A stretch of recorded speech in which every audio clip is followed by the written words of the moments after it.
Hello everyone, this is FIDE Master Viktor Neustroyev and thank you for coming to our chess quiz. Today I would like to demonstrate 5 different games and your task is to guess who will playing these games. Well, of course, guessing the chess player is a kind of a bonus. I'm sure you'll get a lot of helpful and educational information because by looking at grandmasters or masters games you can definitely get better, especially if you understand the ideas behind the moves. And if you don't understand them, today I'm going to explain everything, and if you have any questions, don't hesitate to ask them. So please let me know if the sound and video quality is good. So we are waiting for more attendees to come, of course. I'm refreshing the page everywhere. I'm streaming this webinar on several platforms, at chesslands.com, of course, on my YouTube channel, Tricks of Chess, on my Twitch channel, which is also Tricks of Chess, and on Facebook. So I'm waiting for your confirmation about the sound and video quality.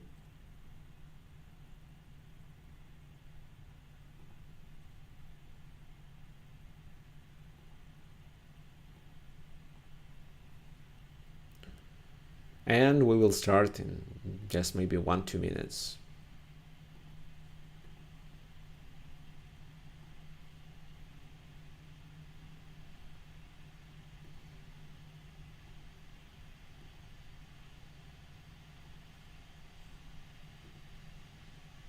Okay, looks like everything goes okay. So what your task today is? So there will be 5 different games.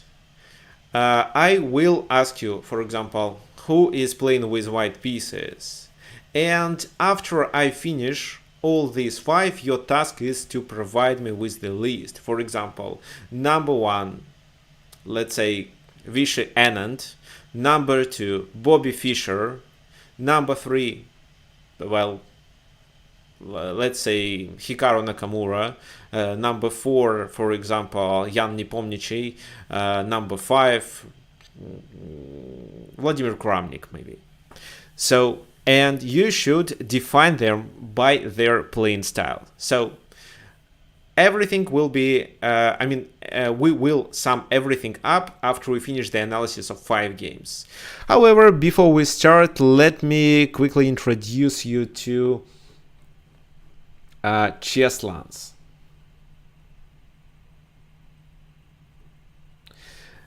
Recently we launched an online chess school. We invited probably, if not the best, then definitely good chess coaches.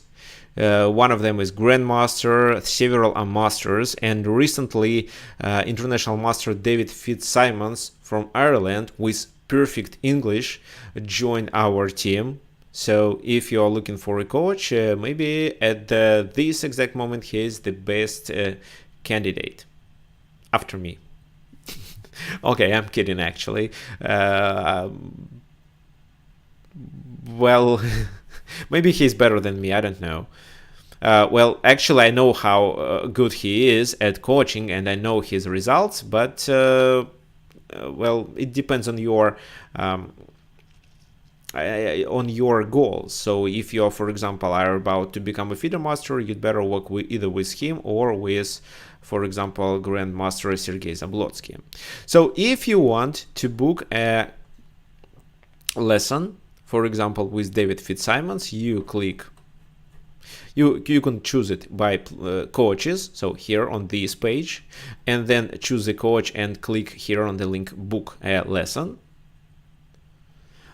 Then choose time and day and time. And it shows your current time zone actually, so mine is Asia Novosibirsk. I'll share this link with you.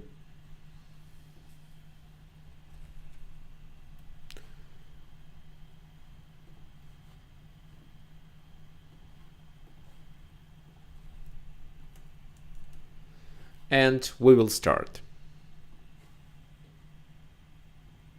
Okay.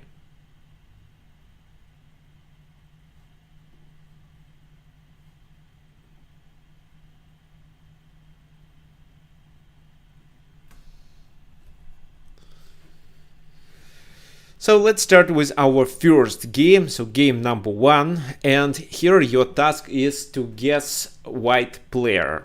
e4, c5, knight a3, knight c6, d4, c takes d4, so knight f6, which almost any Sicilian starts with this move order, knight c3, d6, and bishop g5. The line is called Rouser variation. e6, queen d2, white decided to castle along. a6, castle queenside, knight takes d4, queen takes d4, and queen a5, attacking the bishop actually. f4 to protect the bishop. Then knight goes to d7, maybe not the best option, but it's difficult to suggest how to play. Maybe this move, but then bishop may take here. Well, queen d6, bishop takes c3 if it's possible. Pawn takes c3, but queen takes c3 isn't possible because of queen d8 mate. So yeah, bishop e7 would be a better move. However, knight d7. And this is where white decided to open the position with e5 move. Wait, isn't it a blunder? No, it's not. D takes e5, f takes e5, queen takes e5, queen takes queen, knight takes e5, and by the end of these exchanges, white checkmates on d8. So it's not a blunder. well, okay. So I accept all variations by the end of all 5 games. So I want you to provide me with the list. So e5 is played. d5, black prefers to close the position because they are not developed and their king can be compromised in case if the position gets open. f5, bishop c5 with a temper, queen f4, h6, attacking this bishop on g5. Well, f takes, well, bishop retreats was probably the best move, but white decided to play f takes e6. Well, that could make sense because they can capture on f7 then, and black has no other choice but to take with the f pawn. And this is where they play bishop d3 and decided to sacrifice this bishop. However, this bishop wasn't taken. Let's decide why. Maybe black was too afraid of white player, or maybe didn't calculate it properly. Actually, h takes g5 was the best move, but even this move doesn't offer a winning position, maybe approximately equal position. For example, queen g5, bishop e7, queen g7, rook f8, and h4, white is playing for a win, but at the same time black gets extra piece. So nobody knows who wins. The engine thinks it's approximately equal.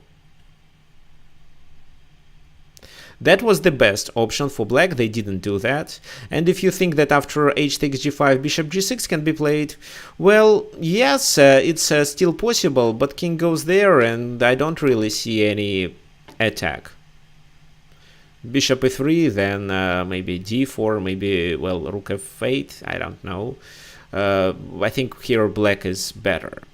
But after bishop d3, I told you, black were too afraid, and they played knight f8, which is definitely a blunder. Rook h f1, threatening with a mate on f7. This time, taking here isn't a good idea. Queen takes, king goes there, and after queen g7 they lose the material. So they can hardly find a good spot for the rook, and if rook h4, it's maybe this move. Or yeah, even rook f8 is enough. So they played queen c7 in order to protect the 7th rank. Can you guess the next move by white?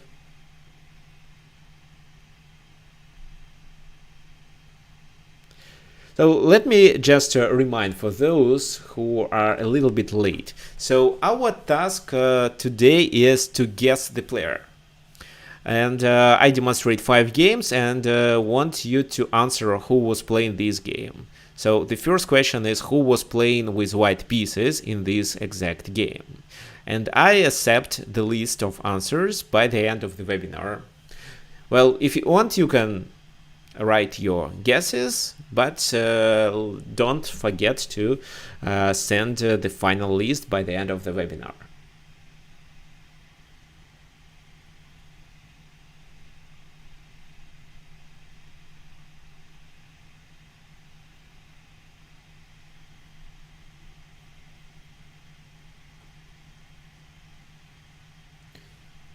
Okay, let's continue. So, did you guess the move? Looks like not.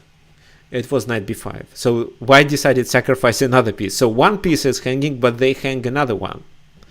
Well, this time there is a clear idea. If they take, it's bishop b5, and after any of the pieces blocks there, it's a checkmate on f7. So this time it's clear. However, 2 pieces are hanging already, and black here decides to play bishop e3 to distract the queen, and then take on b5.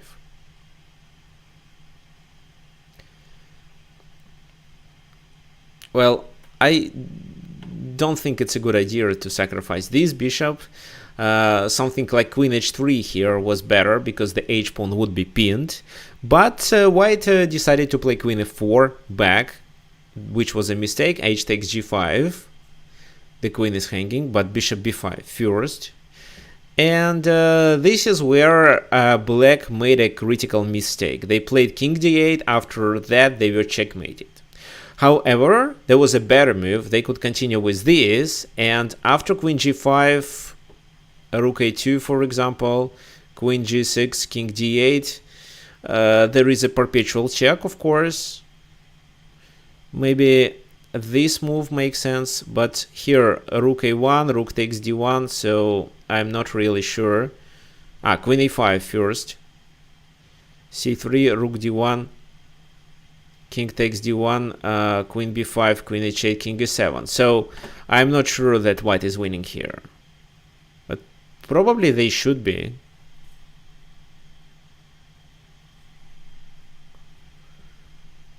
So you see, you cannot capture on c8 because your own rook is hanging. So you have to play something, maybe rook f3. Well, black instead played king d8, and white continued with a nice sacrifice, queen f8, rook f8, rook f8, king e7, rook e8, king goes to f7, but another check. And then this is actually the line that I'm sure white calculated, and this time they calculated everything properly. King g6, bishop d3, king h5, and after rook h8, black resigned because there is only one move left. King g4, bishop e2, the game is over. So finally, after king d8, the last mistake, white was able to checkmate with this nice combination when they sacrificed the queen. But this game is full of sacrifices, and if knight b5 was okay, then bishop g5 was actually an unsound sacrifice. At a certain moment of the game, it was possible for black to capture on g5. So in this position, for example, after bishop d3, it was possible to take, and then the position would be unclear. However, white defeated black anyway. This second game, I like a lot, because this game illustrates one of the variations that I from time to time play myself, and this is what I suggest my students to play. This is where they can get the initiative. So I'm talking about Evans Gambit, actually.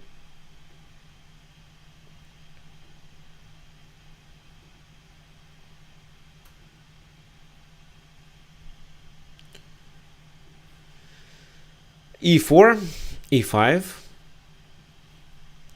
knight f3, knight c6, bishop c4, bishop c5, b4, bishop takes on b4, c3, and bishop e7. Well, you know, there are two moves, bishop a5, bishop c5, bishop e7 is still possible, but this is where white easily gets the pawn back. So, of course, d4. And if e takes d4, which always happens in among club players, here you can play queen b3. So you see they have no pieces to defend on f7. Knight h6 is a mistake. The only move is knight a5. And knight a5, bishop f7, king f8. Here you should play queen a4, let them capture this bishop, but you capture the knight and then keep the attack of the king on f7. It's quite important to play queen a4, not queen to d5, because if queen d5 is played, it's c6, and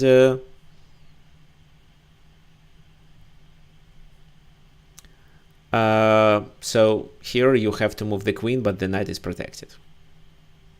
And if you play something like that, it's probably knight f6. Okay, let's go back. Of course, black knew that this is what's gonna happen. That's why they played knight a5 right away. I would play bishop d3 in this position. A white player, actually I want you to guess who was white in this game, played bishop a2. A bishop e2 is also a strong move, so both options are fine. E takes d4 this time.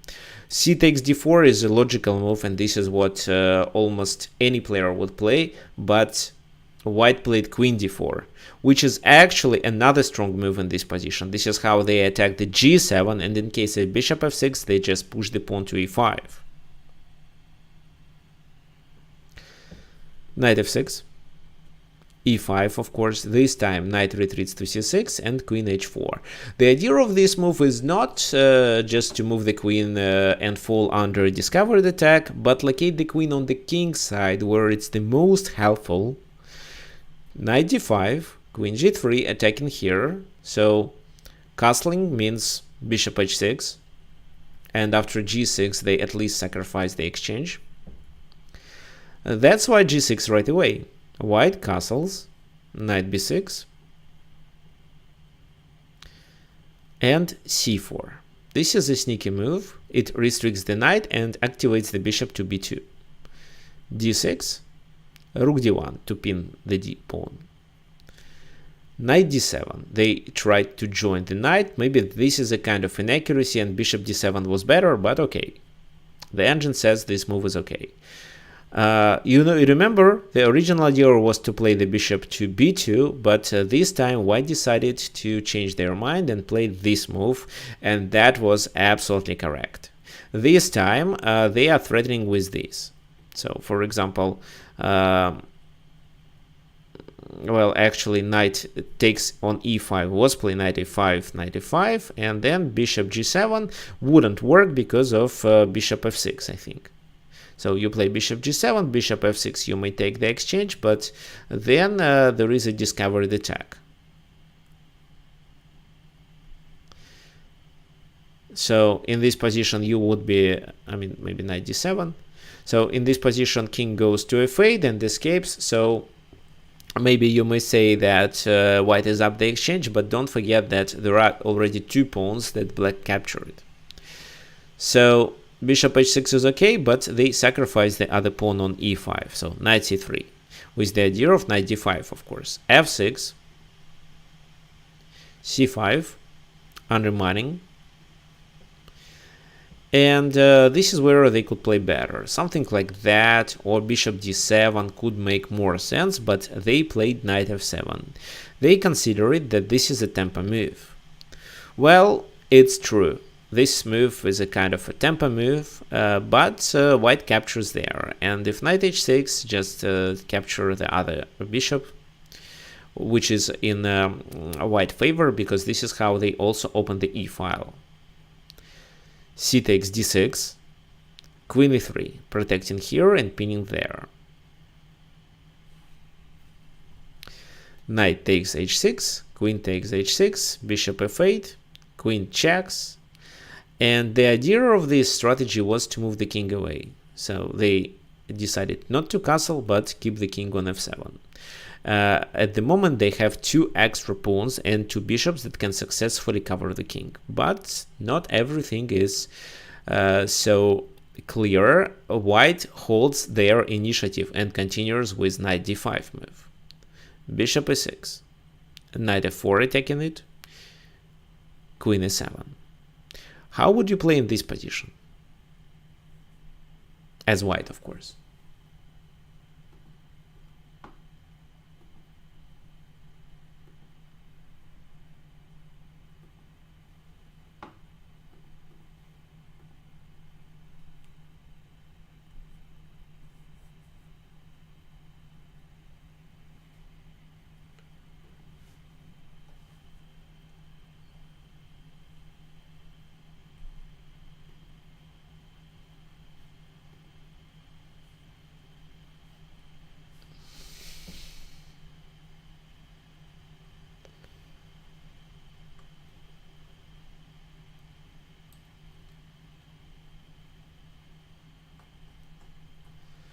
Knight takes e6, and if queen takes e6,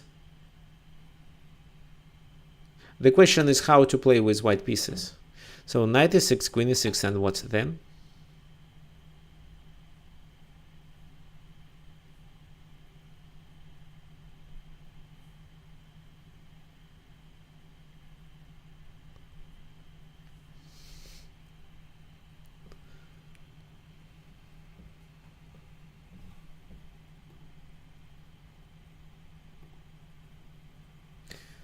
Knight e6, bishop c4, but well, queen takes c4 just. Rook c1 for rook c7 after. Okay, knight e6, queen e6, and then rook c1. I just exchange queens. So rook c7, bishop e7 is okay. And then I try to exchange pieces, maybe exchange rooks. So with opposite colored bishops, there is no victory. Well, after the next move that white played, black resigned. Can you imagine it?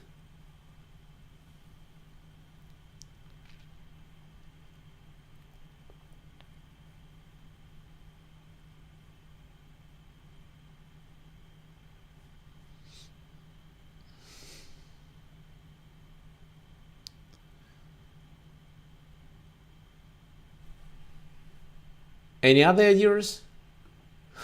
Okay. So let me show it on the board, actually.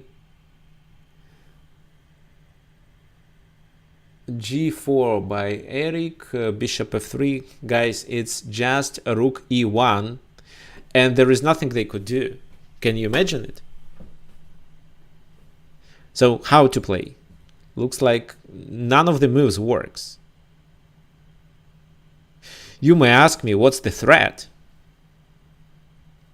Let's say rook e8 to reinforce. Then knight e6, queen e6, queen e6. If king takes, it's bishop b5, winning the rook. If rook takes, it's bishop c4, winning the rook. What other move to play? Maybe this. If this move, it's bishop c4. King goes away, and queen takes e7 for free. If king goes there, it's just queen goes away, and a pin of the queen.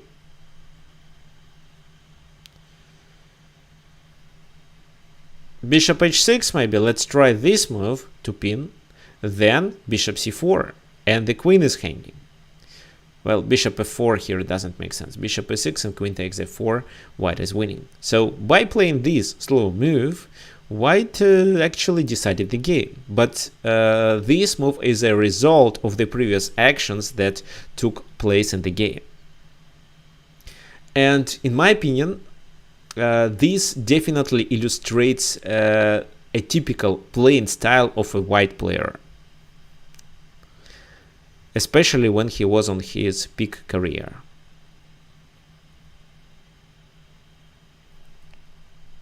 So you see, there are just no moves to play, and well, okay, maybe something like that.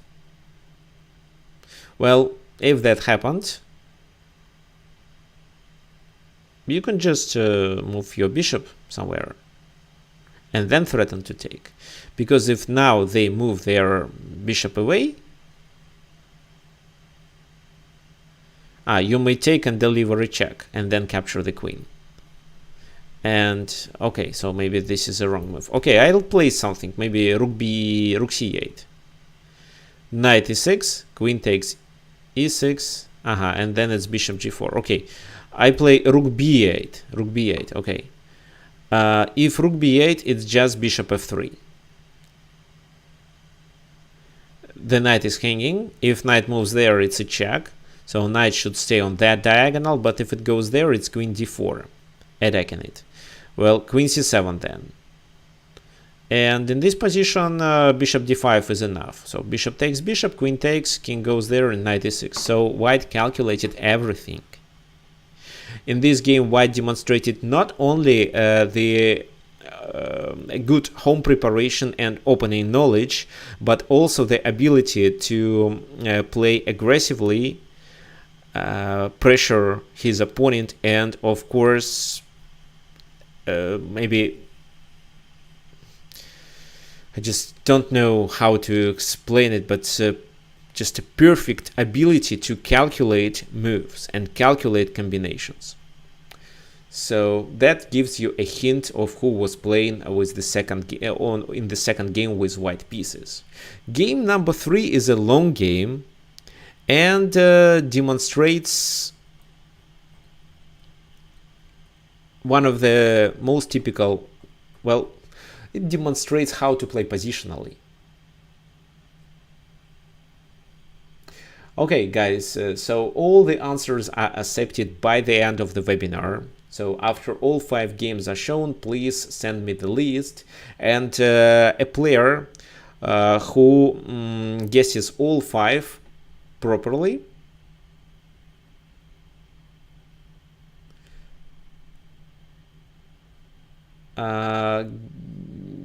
wins a prize, which is a lesson with international master David Fitzsimons. So let me show you something.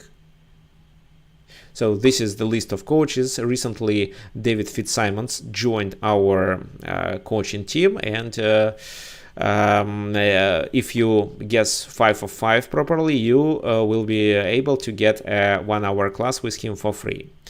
There was also a question if we have any French-speaking players, French-speaking coaches.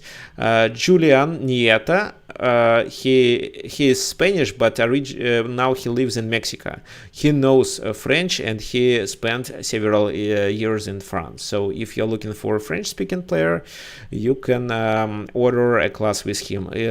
And maybe the best way is to book a test class. Okay, let's continue. Here I also want you to guess a white player. Knight f6, knight f3, e6, bishop g5. White decided to choose a similar strategy as London system, but this time with bishop on g5. So you see, it's just the same position, and the bishop went to d3. It looks really solid, but approximately equal.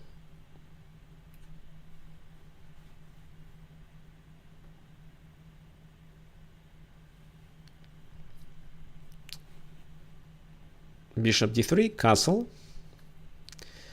castle, c takes d4, e takes d4, of course, to get the open file. However, comparing to the position with the pawn on d5, here black is flexible. No, not c takes d4, e takes d4. The e file is more important, and it allows probably the kingside attack in case if there was pawn on d5. When there is no pawn on d5, well, I'm not sure about the kingside attack, especially when d6 can be played and the knight cannot stay on e5. So knight d5 with the idea to exchange bishops, and this knight may also jump to f4, which is quite annoying. Rook e1, bishop b7, and this is where I ask you to guess the move that white played next.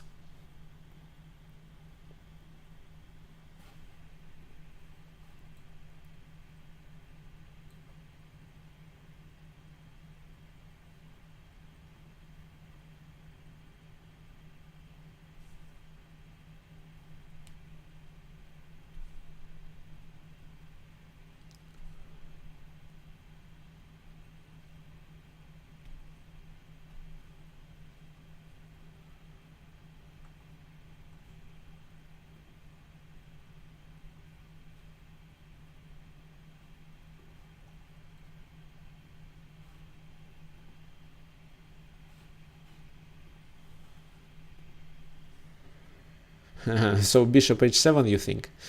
No, guys, bishop h7 this time doesn't work. And I think it's obvious why this move doesn't work.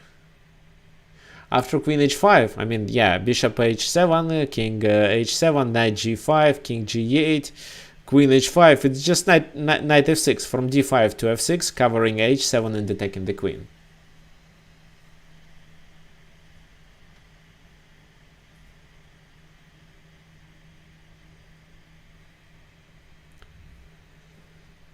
Okay, so there is a question. Do I know Lukaku defense? No, I don't. If you tell me the move order, I probably will answer. Well, if you tell me the move order, I can tell you how to play there. I just don't know the name, or I only know the Russian name of this opening. Okay, no, it's not bishop h7. Any other guesses? No?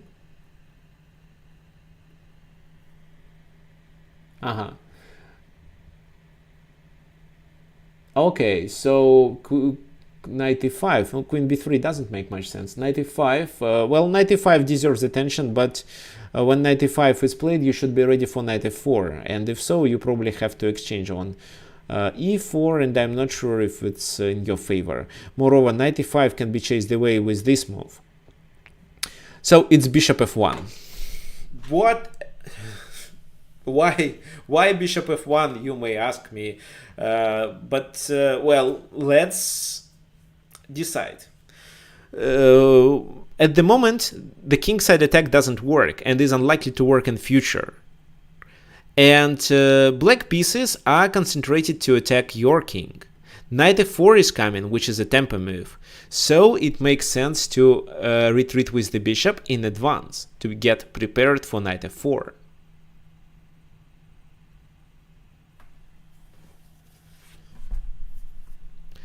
The white player had a really good understanding of what's going on the board.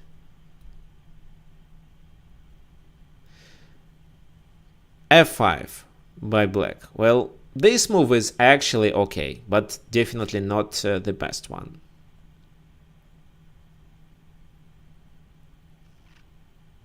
Knight e5. Why knight e5 now? Because if d6, then knight goes back, or to d3 doesn't really matter, but e6 becomes a weakness. So after f5, knight e5 is a good move. Queen c7, and well, the king side no longer works. There are no prospects in the center because it's half open. That's why it makes sense to play on the queen side. And the main idea is to play c4, c5 and open the position, open the c file, make the queen the object of the attack. That's why rook c1, rook a8, c4, knight f6, and probably this is where a c5 should be played, but white played it a little bit later. They first decided to increase the pressure with the queen.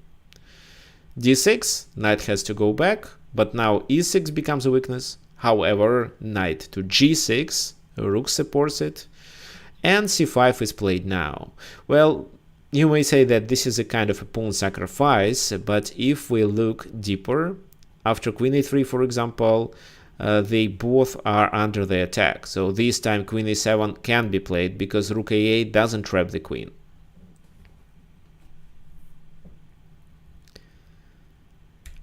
c5, bishop d5, queen a3. Now the pawn is supported. d takes c5, d takes c5, and why black decided to play knight e4 with the idea to exchange knights, but here they took with the pawn, they wanted to pressure f2. Knight d2, and in this position they played queen e4, which is a possible move and probably the best one. However, you may say, what about this? What can you say about this position, guys? I'm sure both players saw that, and here white and actually black realized that there is a way for white to save the position and end up with extra material. So what do you think? Which move white should play here?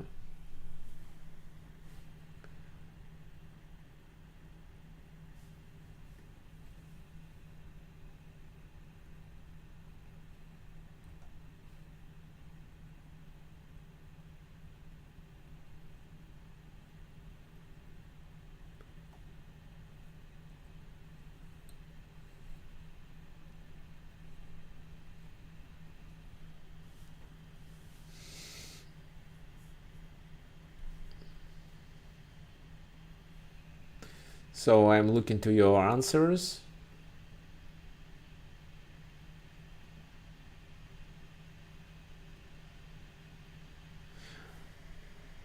Rook e3 maybe. Yes, Jinka is absolutely correct. It's rook e3. Knight e4. Well, I didn't calculate knight e4, but I don't think it works. Knight e4, rook f8, king goes there, and queen e4. Then king goes there, take, rook takes, and queen c1. So no, knight e4 doesn't work. Let's go back. So yeah, it's rook e3, and it's not queen to g3, which is of course a blunder after rook f8.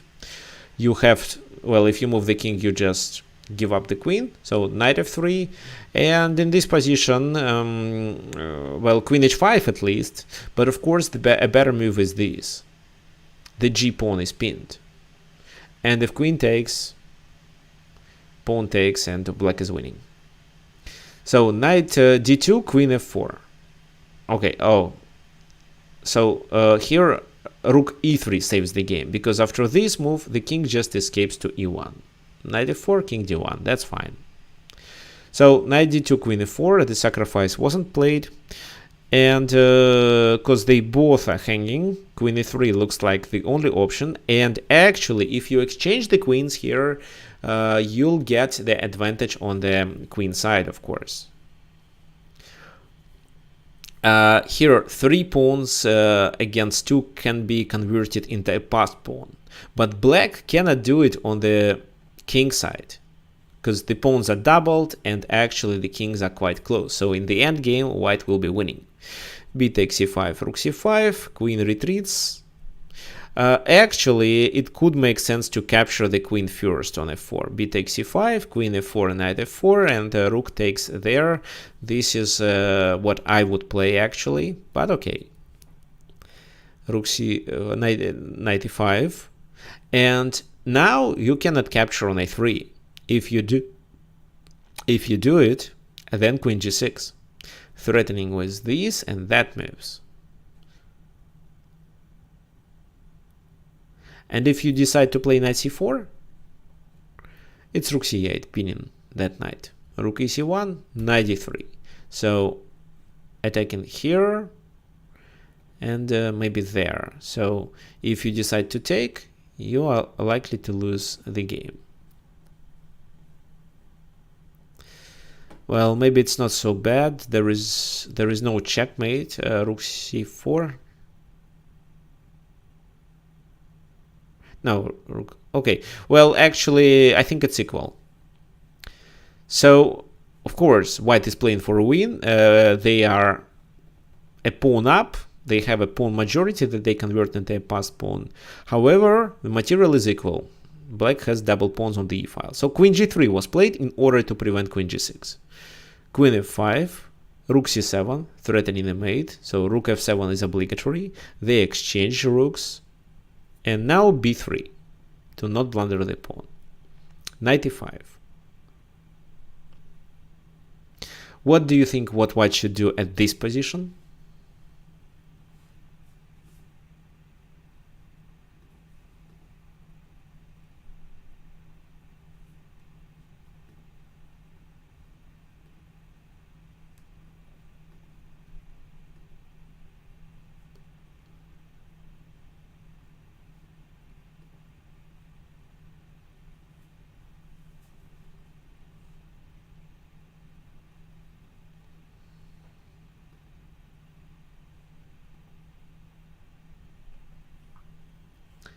Any suggestions are welcome.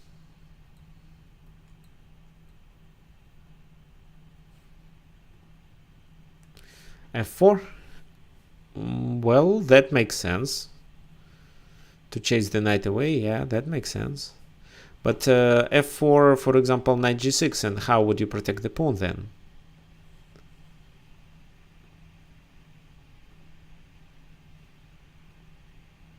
f3, yeah. Here, John is correct. It's f3. Now, if, well, the pawn cannot take the pawn because of rook e5. And this is the next move. Sacrificing the knight doesn't make sense. There is no compensation. So f takes e4 is coming. That's why they decided just to give up the pawn. Oh, that's right. So John and Jinka are both correct, and Jinka was the first. Yes, that's right. I just didn't notice it. So rook e3, and white is a pawn up. Knight c6, knight e4, trying to stop the attack of these pieces. And also, if possible, to exchange rook f8, knight g5. Bishop d3 is a threat, attacking on h7. That's why queen f6. That was a mistake already. The best move here was queen b1.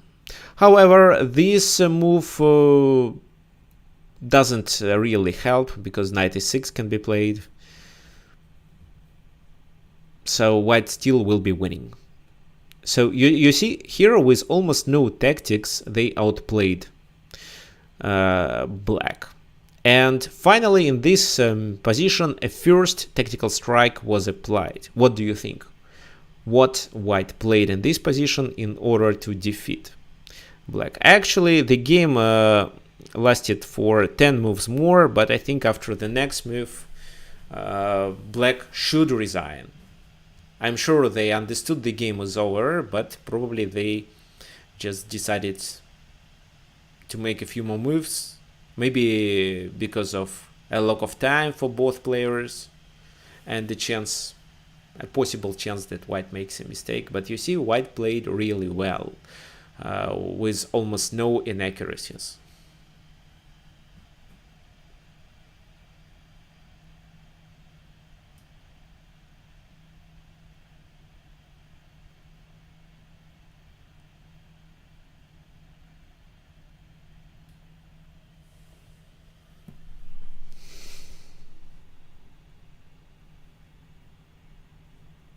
Okay, and here John is first. Let me check. Yes, here John is first. It's knight e6 with a pin by the end of the variation. This is what black missed. Of course, they didn't take the knight. They played this move. However, it didn't make sense, because knight g7 taking the other pawn. And, well, if queen g7, it's a rook hanging on e8. And if rook takes e3, it's knight f5, winning the rook back. King f8, knight e3. I don't know what we should analyze in this position. Let me, well, white is 3 pawns up. Let me just make several moves without explanation, because I don't really see the point of playing this position with 3 extra pawns for white, especially after the queens are exchanged. This is where black resigned. But actually the game was done after knight e6. And even if another move was played, for example this one, still knight e6 and the game is almost over. Bishop e6, rook e6, I don't know if queen a2 makes sense. But, well, what I'm talking about, the knight is hanging, so probably, yeah, 2 extra pawns in this case. But, well, knight d4, rook e1, queen a2,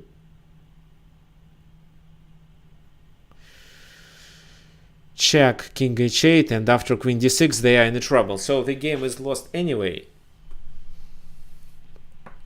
They would be 2 or 3 pawns up. So you see, here white definitely understood why they locate their pieces on certain locations, and almost no tactical strikes were applied. Probably there were some in combinations. For example, they both calculated rook f2, which didn't work.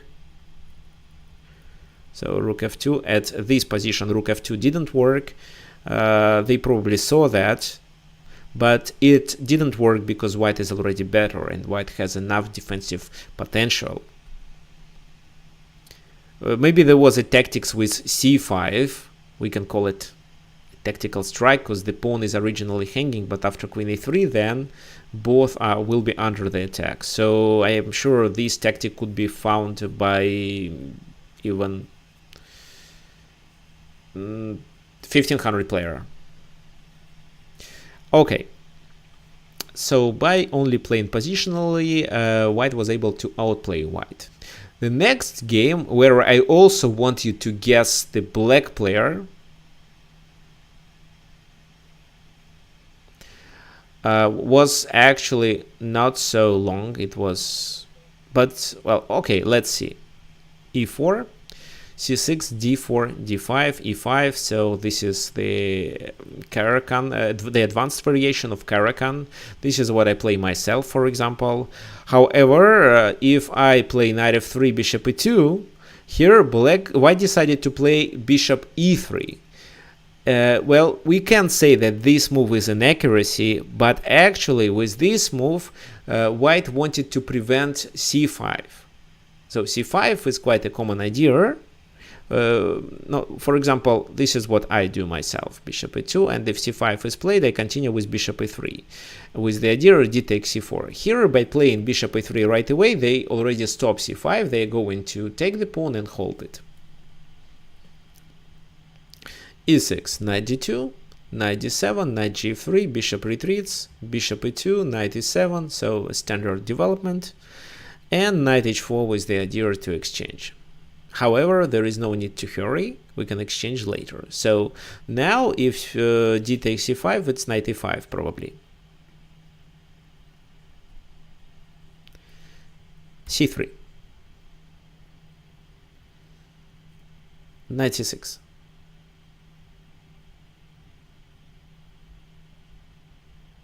knight takes g6, h takes g6. So that was an exchange. Well, white lost their good bishop. f4 in this position closes this bishop. So white also understood it and played knight f3. Rook c8, castle. There is nothing to worry about. The h file, because with the pawn on e5 there can be no attack. a6, g3. And this move is played to restrict black activity on the king side and to start playing on that side. So bishop e7, h4. b5, because white has two bishops, they play on both sides of the board. So a4. Queen b6 supporting it, a takes b5, a takes b5. And then it's hard to suggest a move, but white plays king g2. A kind of a prophylaxis. This move has two ideas. First of all, it's safer and closer to the center. Second, in case if they castle, rook h1 and h5 will be played faster. c4, closing the position. Now white should focus on the king side. Knight g4, but if the king side gets close, they still have the a file to enter. Queen d8, bishop g4, well, and now they have an immediate threat. They probably want to sacrifice here, then here, and play queen g4. So if something like that is played, then knight f7 would work. King f7, then maybe bishop e6 first, maybe queen f3 first actually. But I like bishop e6, because if not, then it's queen f3. If king goes to e8, it's queen g4 instead. So, for example, king goes there, it's queen g4 with queen g6 on the next move. And there is no defense. Okay, let me show you. So this move. There is a defense. There is this move. But rook a6. Okay, maybe not queen g4. Okay, let's take on d5. And the knight is trapped. So knight a5. And now queen g4 works. So, and if this move, it's probably queen f3 with a mate on f7. Well, it's not a mate, but almost. So white is threatening with some sacrifices either on f7 or on e6. That's why black has to take here. And white gets a bishop pair. Their only task is to open the position. Queen has to move, rook h1, with a clear idea to open and take the advantage of a bishop pair. Well, some counterplay here, but actually now white applied a tactical strike. Can you guess what exactly was played?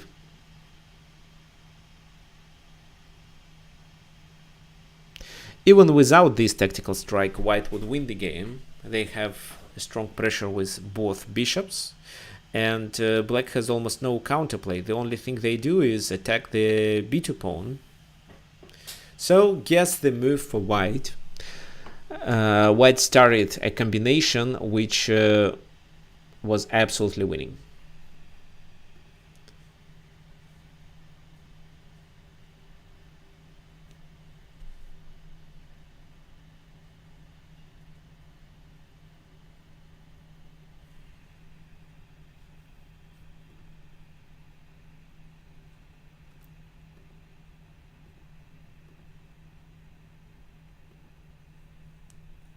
Okay, so yeah, it's bishop f7 move.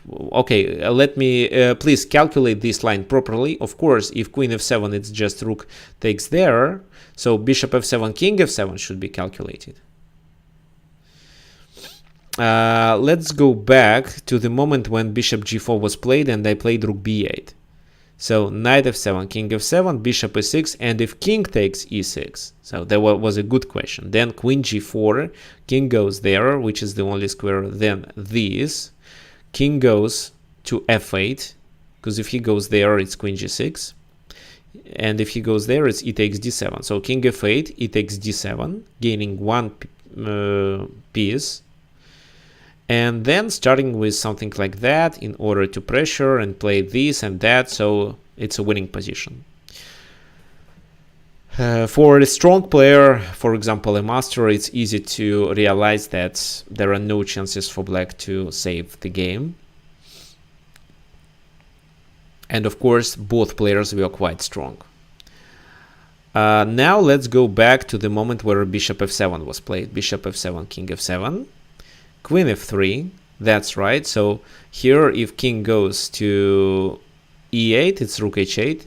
If king goes to g6, it's bishop f6 with the idea of queen g4 and queen g7.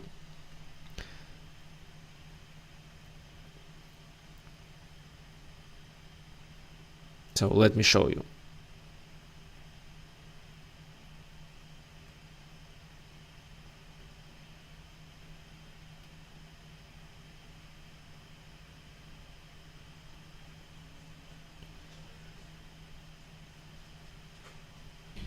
And in this position, white is completely winning.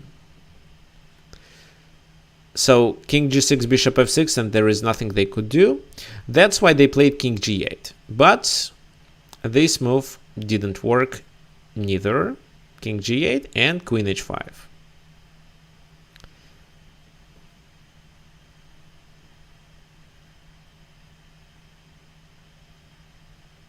So it's bishop f6. This is the threat. Bishop f6, queen h8, and rook h7. This is what white wanted to play here. So, for example, rook f8 was played, and it's still bishop f6, and they cannot do anything. So the idea is that if this move is played, then then just queen h7 and queen takes c7. If not, let's say if they sacrifice the exchange, they lose the game, because now it's pawn attacking g7. So queen h7, queen h8, queen takes g7. That's the plan. Well, what else can be done? I have no ideas. Maybe let's move the rook away, but it's still the same story with queen h8 here and maybe there. And that's all. That's why after bishop f6 they had to to resign. So you see, this time black decided not to make a few more moves, like for example in the previous game when the game was already over, but black continued playing. Here black respected his opponent and resigned. Okay, so let me give you a hint. These four are world champions. These four white players are world champions. And now the fifth, the last game. That game, well, the players who played it are not so famous as previous 4, but probably you can still know them. In this case, I want you to guess the black player. If you want, you can also guess the white player, but the main task is to guess the black player.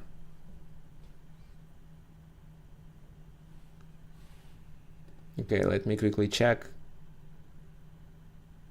if there are any questions.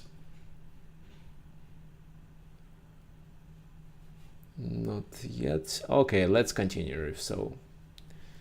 So for those who joined us recently, let me quickly tell you what we are going here. So here we are conducting a quiz. I demonstrate 5 games, and your task is to guess who were first 4 white players and the 5th black player. And if you guess them properly, you will be able to get a free 1-hour class with international master David Fitzsimons, who recently joined our online chess school. David is native English speaker. Well, and if you are looking for different languages, most of them speak English. Well, for example, Borolyub Zlatanovich speaks actually 5 languages, but we only included 3 because 2 other are not so popular. He speaks 2 other languages of former Yugoslavia. Oh, actually, you can book a trial class with any of these coaches. I kindly recommend you to try with international master David Fitzsimons. And David, well, looking forward, I can say that David is going to conduct a big course of how to achieve 2000. We will announce it soon, as well as the tournament that we are going to conduct in late October. Okay, let's go back. So in case if you decide to book a class, you can just choose a coach, then click book a lesson or book a test lesson. For example, book a lesson, choose day and time. It shows your time zone. If everything is set properly, it shows your time zone. Then you choose the time. It shows your local time and our time, which is Eastern Standard Time, New York time, in other words. Okay, let's continue with the analysis. Game number 5, the last one. E4, C5, knight F3, E6, G3. So white decided to fiancetta and knight C6. Bishop G2, knight F6. So E5 is not a problem because of knight G4, of course. Queen E2. Now E5 is a kind of a problem, and black successfully prepares against it. Black plays E5 themselves. However, white wants to do this, and if that happens, it will be in their favor. Castle, bishop e7. Well, it's actually difficult to play. Well, they play c3, but d4 still doesn't work. They need more defenders. Castle, d3. So they decided not to play d4. Well, it's not so easy because if, for example, rook d1 is played in this position, you can just continue with d5 and play for a win yourself. So castle, d3. This is a well-known theoretical position. It's actually well-known among a small circle of players. So not everyone knows it, but people who play Sicilian and people who play this kingside fiancetta against Sicilian, they are familiar with such positions. h6 to stop bishop g5.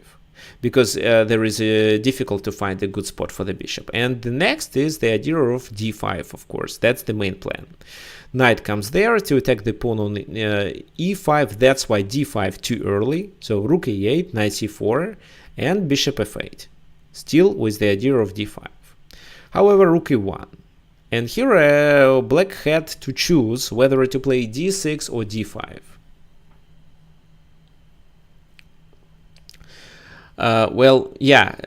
D5 still can be played, but the problem is that the pawn on e5 would be hanging. However, that would be a strong pin that black would definitely take the advantage of.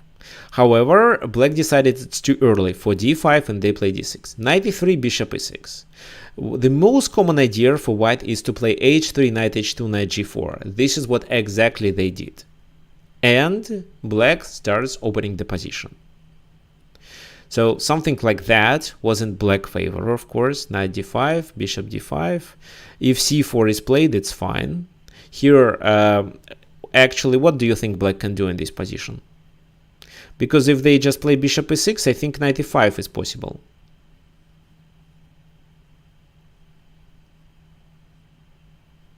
Well, let me show you something. This, then what? Because knight c6 can be played. Well, I'm not 100% sure, but knight c6 is coming. So maybe take, and if bishop d7, then probably queen c3, and then white ends up with an extra pawn. So instead of bishop e6, there were two other options that black had. So what were these options?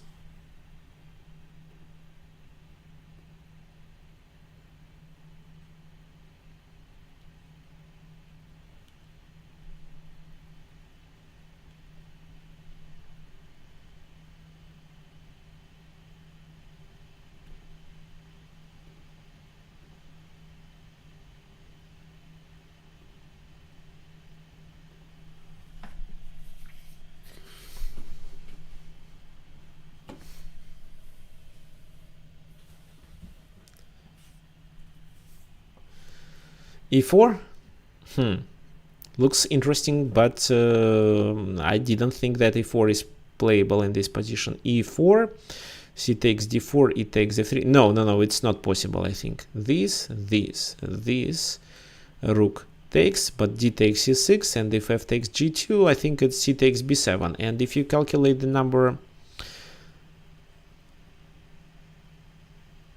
of pawns, white will be a pawn up, right? Yes, white is a pawn up. So no, not e4.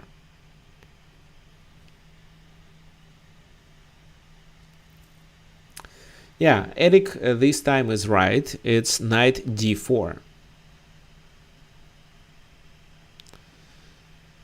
Well, the queen is hanging, and if not, then black is about to exchange on f3. Maybe first exchange the bishops, or maybe both. Both, I think. Well, it's actually hard to suggest a move. It should be queen d1 here. And then probably bishop f3 works. Or maybe bishop c6 instead. Okay, so knight has to take, but bishop g2, the knight is hanging, as well as the h3 pawn. King has to take, and then queen d4. And in case of bishop e3, queen just retreats and then pressures on d3. This is where black is fine. Well, the other option was to take on f3 right away and then play knight d4, which was also good, because knight d4 is also threatening with knight to c2. Of course, both players understood it, and white played knight h2 to continue their idea with knight g4. However, d4, black gets the control over the center. So this is where black starts outplaying white. Knight f5. Queen d7 to chase the knight away, but g4. The good thing about g4 is that now knight g4 cannot be played. That means that the knight will be on the edge for a while, which is good. What do you think black should do? Imagine you are a positional player and try to guess how to improve your position here. Well, there are no tactical strikes, but you can definitely get your position better and then come up with a simple plan which guarantees a small but stable positional advantage.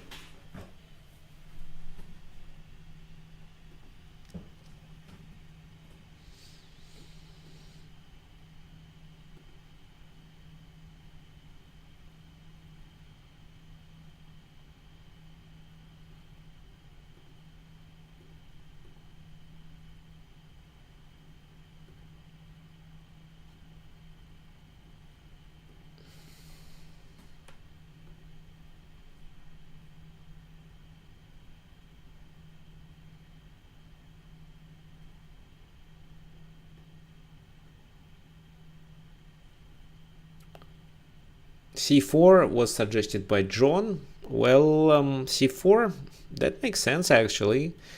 However, if c4 is played, they probably take on c4. Then what? Knight a5?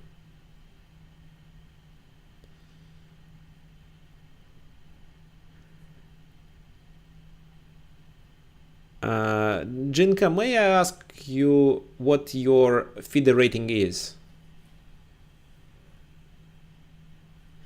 So yeah, let's quickly go through c4. D takes c4, then well, d takes c3 is the best here.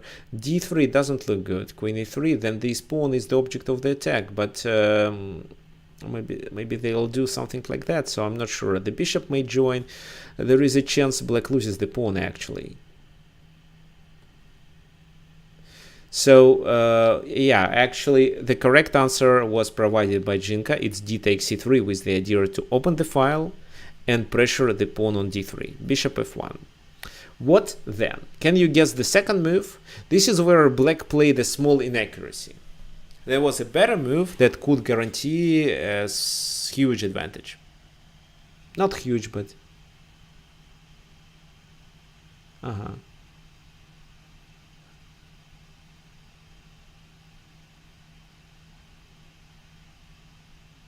So if you are almost 2100 on Lichess, you are probably something around 1800 on chess.com, which means maybe 1700 FIDE rated. So you are about 17 or 1800 FIDE, I think. That's good actually. And also elevator cable suggested d takes c4, but no. Elevator cable is 1800 FIDE rated player, maybe even more than 1800.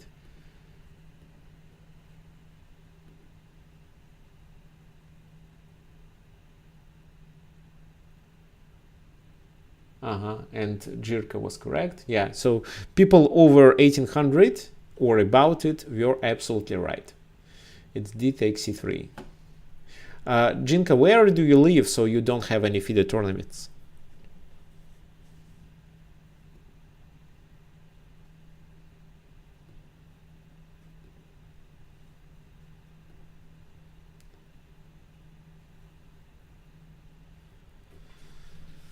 Because I think nowadays FIDE tournaments are almost everywhere. Oh, in Bulgaria.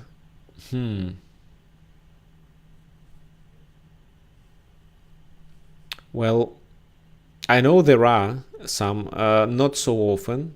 Well, you can travel from Bulgaria to Serbia. There are a lot of opens in Serbia, and they all are FIDE rating. Actually, we have a coach who, I mean, there is a coach working for our online chess school. His name is Nikolai Yordanov. He is a FIDE master. Maybe you know him. Well, if you are looking for a tournament, I can contact him and ask if there is anything where you can play, or you can book a test lesson with him and ask him about the tournaments. So test lessons are free. Yeah, I'm not sure if everyone understood it. If you book a test lesson on Chesslands, the lesson lasts for 20 minutes only, but it's absolutely free.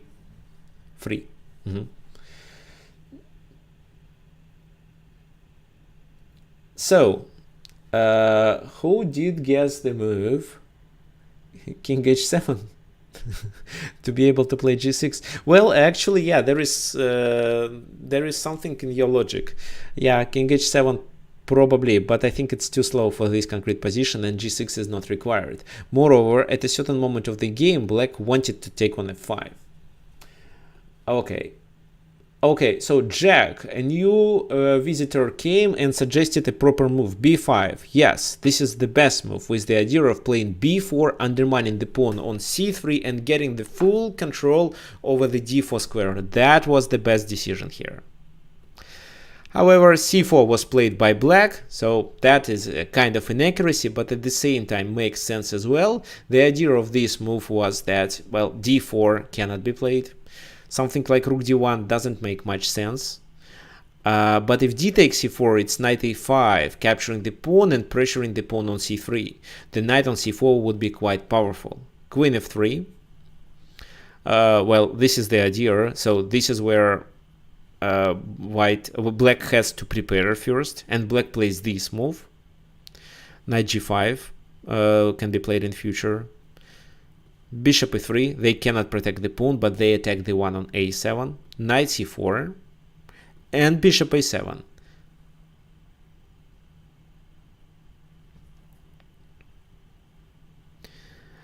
This bishop a7 was definitely calculated by black, and black at least could capture on a2. This is what they did, but that again wasn't the best option. However, rook a8, rook takes a2 allowed them to simplify and got a very small advantage, but simplify. So black, I think at that moment was okay to draw the game. But of course they understood that their position is slightly better. Okay, so there is a good question. What if instead of playing c4, it's b5 after, okay, and d4 in this position? Well, d4 seems to be a blunder. E takes d4. What's then? Because e4 is also hanging, so bishop takes there, rook takes e4, and you're in trouble. C takes d4, bishop f5, g takes f5, rook e4, and looks like white are defeated here. No, of course not. Maybe after c4, d4 could make more sense, but still the same story with this. Maybe actually bishop f5 first, and then it takes d4 and rook takes e4. No, of course d4 cannot be played. So let's go back where we stopped. So here the best move was to play knight g5 or knight d2, or queen c6 actually. Yeah, the best move here was queen c6 with the idea to trap the bishop. If bishop retreats, it's knight d2. They probably have to take, otherwise we take this one. So bishop d2, rook d2, the a2 pawn still dies, the c3 is also hanging, and they can hardly come up with a plan. So rook c2 allows to capture the pawn on c3. They cannot save both pawns simultaneously. So, but rook e8, just a simple way of how to simplify. Well, bishop c4. If not, if bishop e3, it's knight e3, then probably knight takes knight, and then rook a2. The material would be equal, but black pieces are better. Well, especially two bishops. So bishop c4, bishop c4, bishop retreats, and rook a2. Yeah, here it could make sense to play queen c6 and not to capture the pawn immediately. But black was too greedy. They wanted to equalize the position materially and decided to capture right away. The position is slightly better for black, but white is still playing for a win. That was their mistake. Instead, they would better try to exchange pieces and end up with a draw. But they play queen g3. Queen enters white's camp. Two pawns are hanging. Bishop c1. And here black is happy to exchange the queens. Rook c8, attacking the weakness. Protecting the pawn. Now knight g5. Provoking them to take on g5. If so, the pawn on c3 becomes a weakness. But h4, knight retreats there. Knight f3, g5 is coming and is quite annoying. That's why f6, knight f5, rook d8, with the idea to enter the enemy camp and play rook d3. g5, that makes sense. They want to create a weakness on h6 and capture it for free. That's why black captures on g5 and still enters the enemy camp. Rook a3. Well, that is definitely not the best move, and when black played this move, they of course were expecting white to play something like that, which definitely could continue the game. For example, something like this. King g2, bishop b5 to relocate the bishop to c6. So, for example, g takes f6, g takes f6, rook goes there, to leave the knight. The bishop c6, knight comes to g3, protecting it. And after knight c5, it's knight e1, chasing the rook. So the position is quite complicated.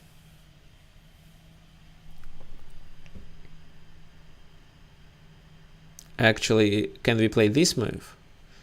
Because if knight d3, it's knight c3, and takes the rook. Yeah, that was possible.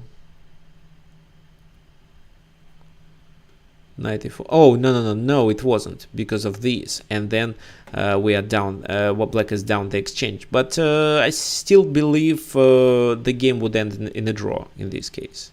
But this is where white played a mistake and decided to give up the pawn. Bishop b1, attacking, well, with the idea to exchange and capture the pawn. G takes f6, g takes f6, knight comes to g3. Knight c5, so they cannot protect the pawn on e4. Rook takes d3, bishop takes d3, and they have to give up this pawn. Their only chance is to exchange this knight for that bishop and end in a draw in the endgame with bishops of opposite color. Okay, there is a good question. Let's go back and answer it. After bishop a7, here, can we play b6 in order to trap?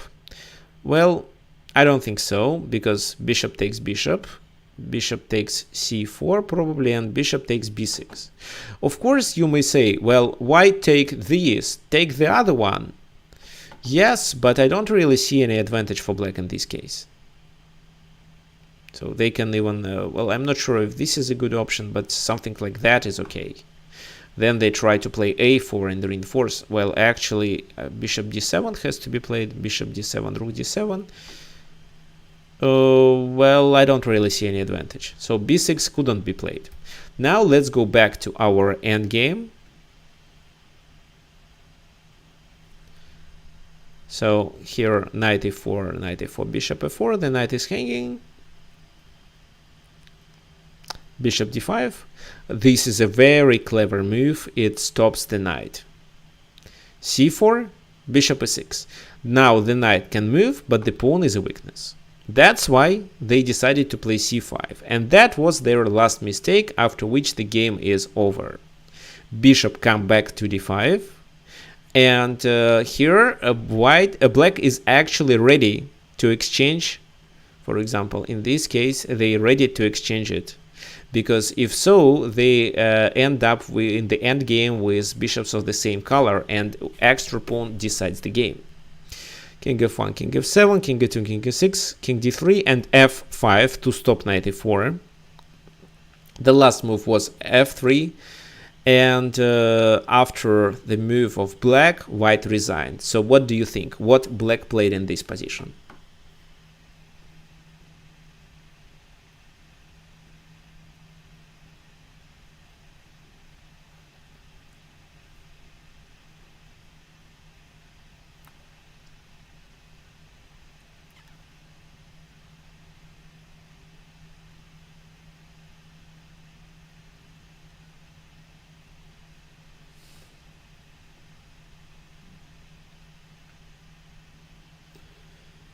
Okay, I see there are some answers. I'm waiting for more.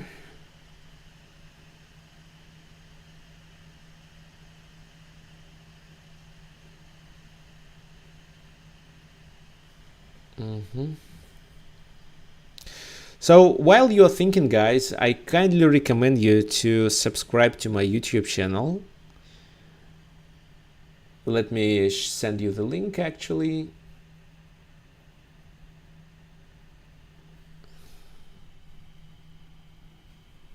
So to my YouTube and Twitch channel. So this is my YouTube channel.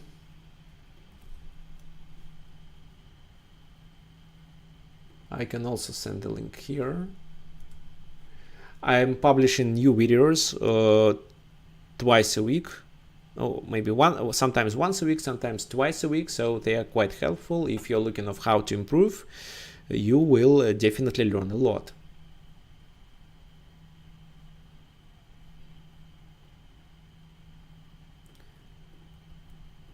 And this is the link to my Twitch channel.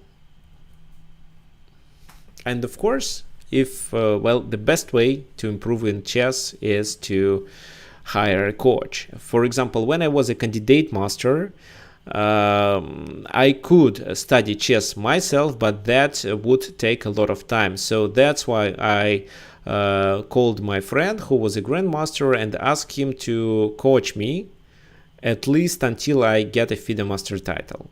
So and he did coach me. We had one class which lasted for 2 hours, one class a week. And we were mainly analyzing my games, learning openings. The rest of the work I did myself. So I was analyzing grandmasters games, was playing, analyzing my games, also was working on end games. I used the book by Panchenka, which is quite famous, but at the same time quite old, and that's why every solution that is published there requires to be checked with the engine. Okay, so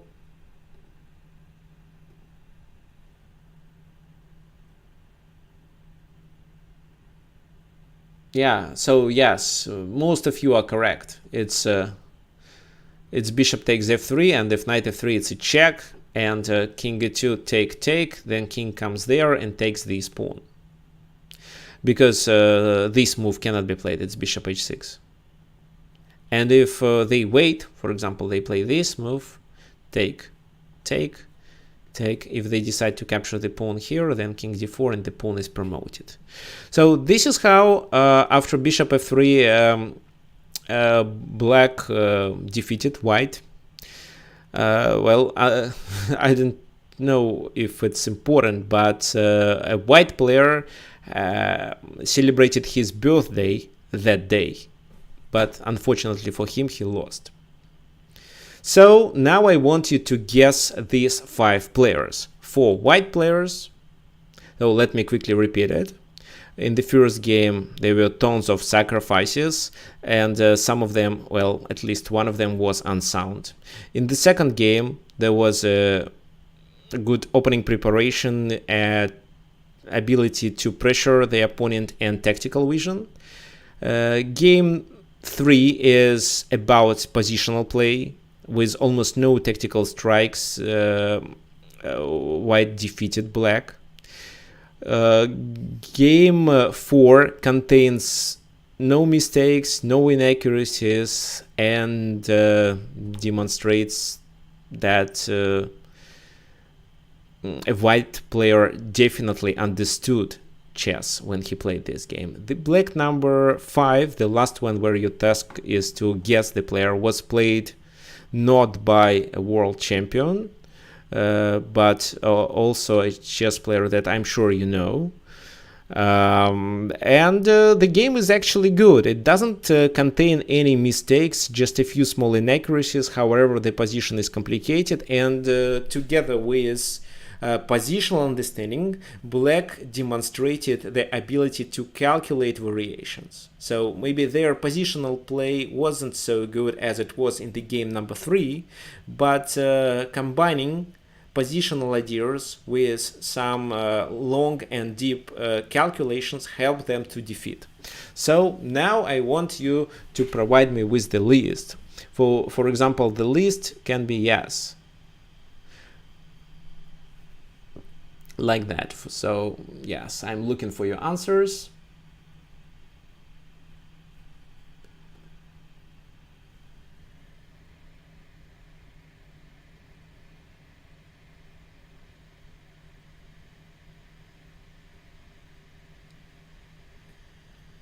Okay, so okay, so who else wants to say? Please publish it.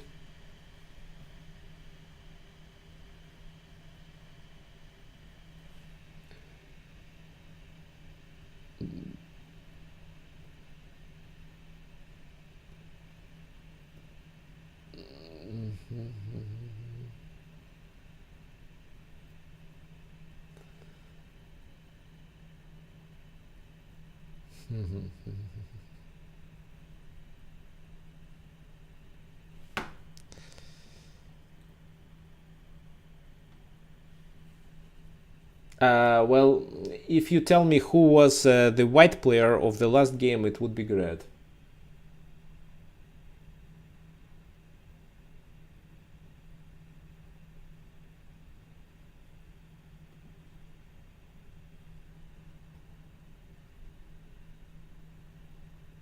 Mm-hmm.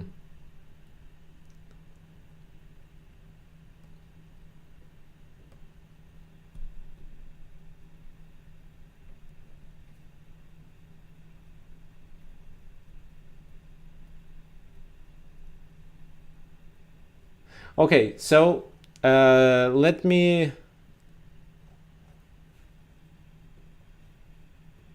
Okay, let me quickly check something. So I'm waiting for more answers for maybe 2 more minutes.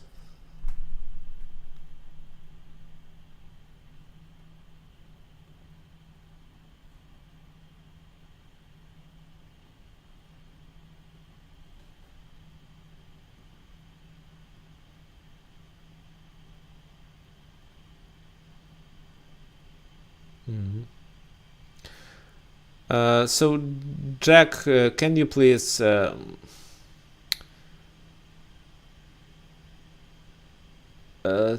so tell me where you took this information?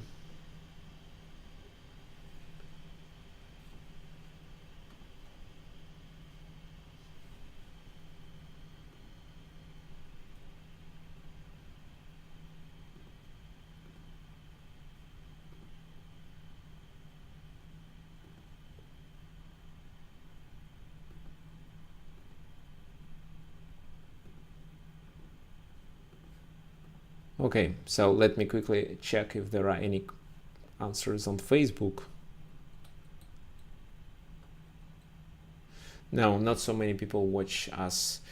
Okay, so let me tell you the answer. So, guys, you were absolutely almost all of you were absolutely right about game number 3. It was Tigran Pietrosian, maybe one of the best positional players.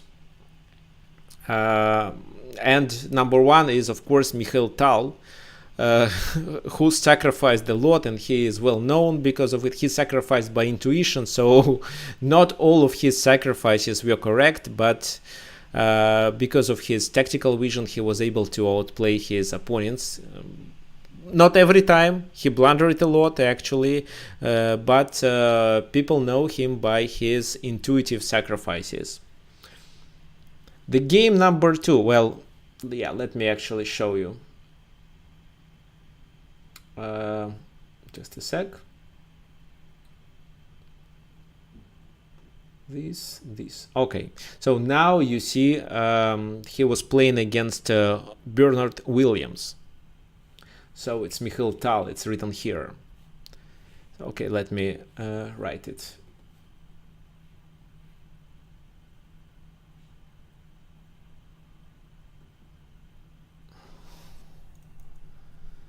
So the first is Mikhail Tal. The second one is Garry Kasparov, who played Evans Gambit. And Gary, yeah, well, is well known because of his calculation ability. Actually, he was the best at all. And he was playing against Vishy Anand. So the second one is Garry Kasparov. Number 3 was Tigran Pietrosian, as I told you. He was playing the game against Mark Taimanov. Mike Taimanov is also a famous grandmaster, was also a famous grandmaster. Once he was a challenger, he played against Bobby Fischer and lost 6-0, if I'm not mistaken, or 6-1. There was a championship match. And game number 4, this is Magnus Carlsen playing against Wang Hao. You see, Magnus did no mistakes. Maybe bishop e3 can be considered as an accuracy.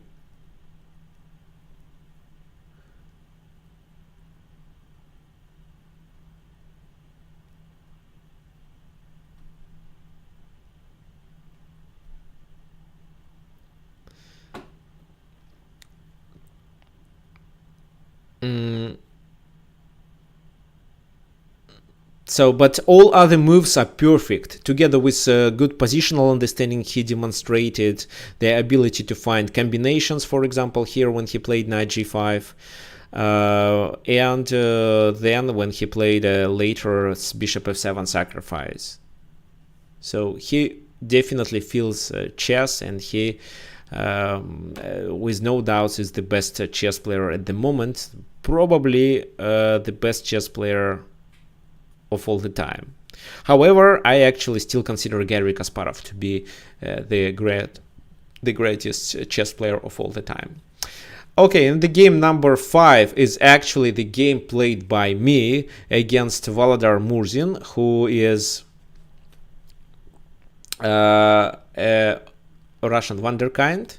If I'm not mistaken, he is several time European champion among boys under 18. When we played, he was 14, but his rating already was above 2400. So he was 200 points higher than me at that moment.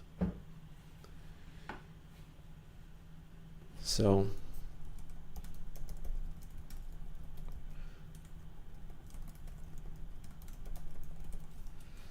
how to guess that this game was played by me? Well, you probably know that I play Can Sicilian. So this is a typical setup of Can Sicilian.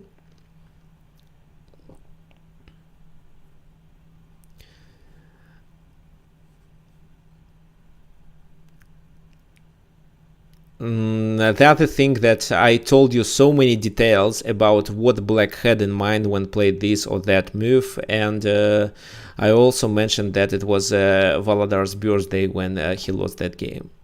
And you could find this game on my YouTube channel. It was on one of our webinars. So yeah, let me copy the list. Oh, okay, I cannot. So who gets the maximum? So Jack actually guessed 5 of 5, but I'm sure he was cheating. Probably he find somehow the games, maybe on FIDE, on a chess-based database. So who scored more? Let me calculate. Okay, no. Jirka, Tal, Kasparov, and Carlson, Tal, Kasparov, correct. So Jirka gets 4 of 5, which is good.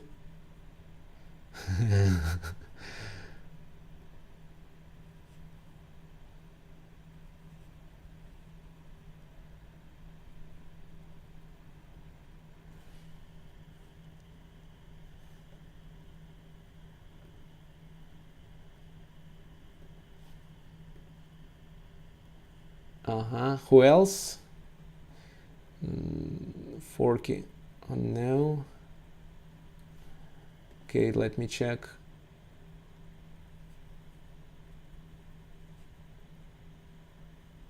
Tal, Kasparov. No. Well, I actually expected Jinka to guess 4 or 5.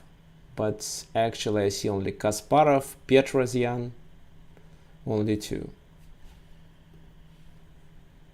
Well, I think it would be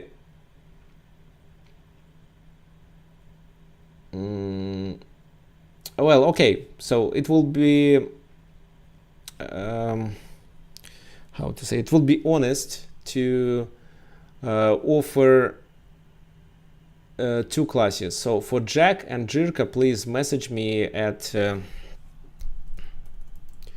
school@chesslands.com. So about the classes. And Jack also provide me with an explanation how you guessed all 5, because I thought it's impossible and I was ready to offer a lesson if anybody guesses 4 or 5.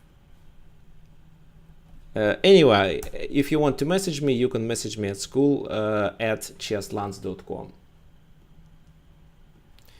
So, yeah, Eric was quite close. That's right. So I'm sure, guys, you enjoyed this challenge. this quiz, and well, next Sunday I will prepare something interesting. If you have any ideas of what you want me to cover, I'll definitely prepare it. And I just want to remind you that you are welcome. You are welcome to order free classes at chesslands.com. So, for example, here you go to the main page, click schedule your free chess lesson, choose your coach. Let's say, for example, FIDE Master Nikolai Yordanov from Bulgaria. Choose day and time. You see, they live in different time zones, so you can choose the player, the coach who lives in the similar time zone. For example, I know that Sergei Zablotsky lives he's just 1 hour ahead of me, so if I were choosing, I would choose him, because this time suits me well. It also suits people living in America. So Julian lives in Mexico, so he also offers a good opportunities for people living in America, as well as for European students, actually. And David Fitzsimons lives in Ireland, and these are mainly for European people, but there are still some options for players in America, no, in Canada or the United States. There are still possible, there are some possible options. So if you want, you can book a class, and it's actually easy. For example, let's say 1st of September, 10 p.m. So you enter your name here. Let's say Victor. Your email. Let's say it's school at chesslands.com. Then your date of birth. So for example, mine is July 10, 1985. So you proceed to a payment. It charges you $2, but we don't actually charge you. We freeze this money, and it's just to confirm that you are unlikely to miss the class. However, even if you miss the class, this money will return to you in 2 or 3 days, or maybe after the session. I don't remember how many days, not more than 3.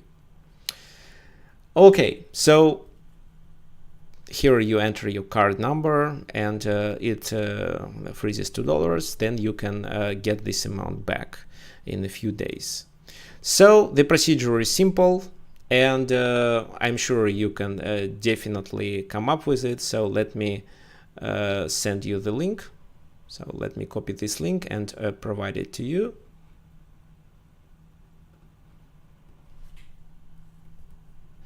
Here you can choose either International Master David Fitzsimons or any other coach you prefer.